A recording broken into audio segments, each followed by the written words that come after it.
Ukraine. We wanted to thank you for all the support you've been giving us.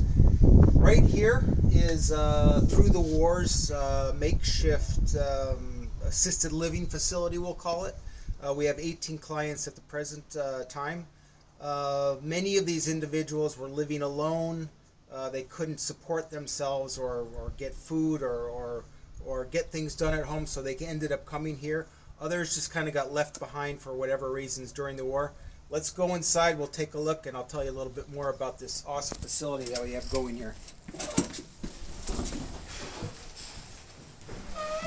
So we have someone watching the door at all times, just for security reasons. It's very good. Today we just got Wi-Fi installed, and then we're doing some setup with that now so we can get a television going.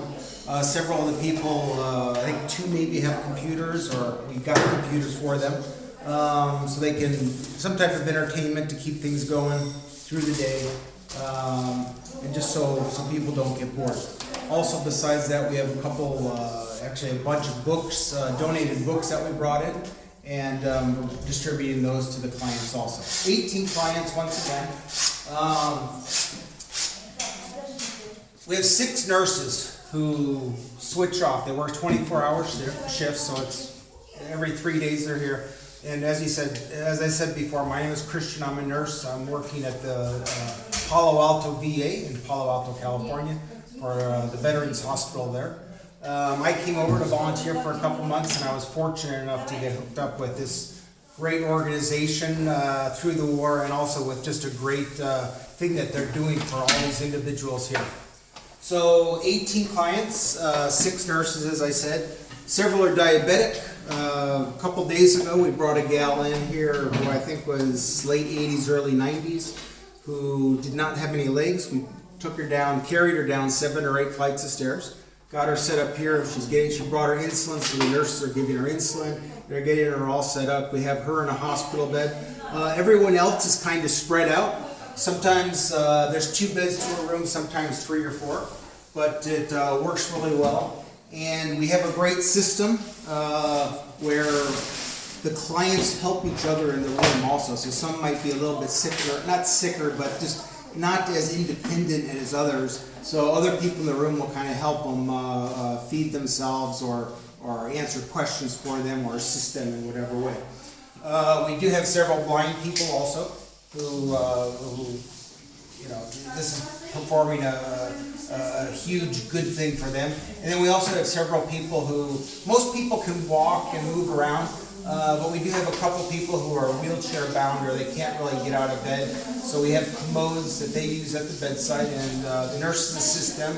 And the nurses here, all 6 of them, as I said before, they kind of do a bit of everything. So the 24-hour shifts that they do are extremely busy.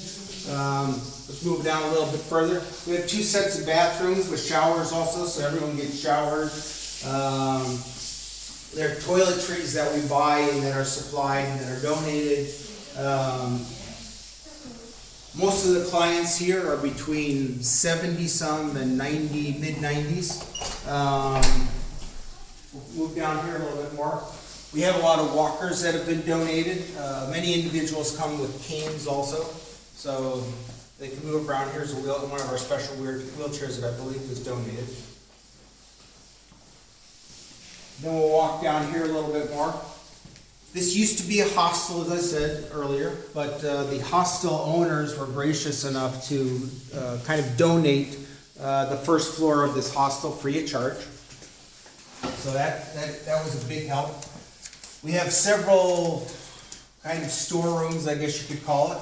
So in this one right here, there's just a whole bunch of different supplies. We have crutches, walkers, canes, different types of bedding and linens and things like that, towels and whatsoever. We also have a lot of adult briefs that have been donated as we are dealing with an older population.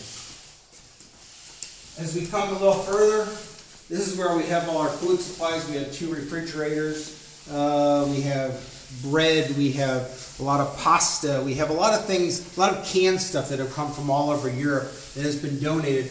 But also one of our big things here is getting fresh food and getting fruit and getting fresh vegetables. because that's part of a healthy diet, especially for this older population.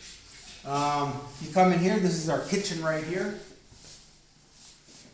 This place has been cleaned extensively since we've been here, not only the kitchen but the whole first floor. You can see kind of our setup right here. It's a very busy area. And then also here, this little view of the backyard, but we have at nighttime, as you know, there's shelling around here. We are very close to the front line. So at nighttime there's a curfew, and also you don't want any lights on. So we have that black plastic thing over there that we covered up, just for safety reasons for us and also for our clients right here. On the far side over there, you can see there are some washing machines that the owners of this facility have allowed us to use. So we're using that to wash bed sheets, wash patients' clothes. We've set up some clotheslines in the rooms and outside so they can, get things dry and get things moved along. We want to thank you all for your support, getting this organization through the war to set up a facility like this, and to really help people in need is a very special thing, especially these elderly individuals. All the nurses who work here, myself, the people through the war in the main office who are going out to different houses to help people, bringing food supplies, donations, but also bringing people into us right here because they need extra help.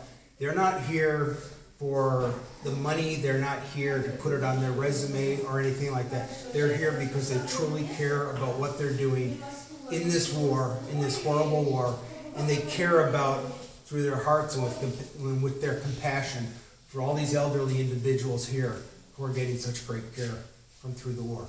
Thank you very much.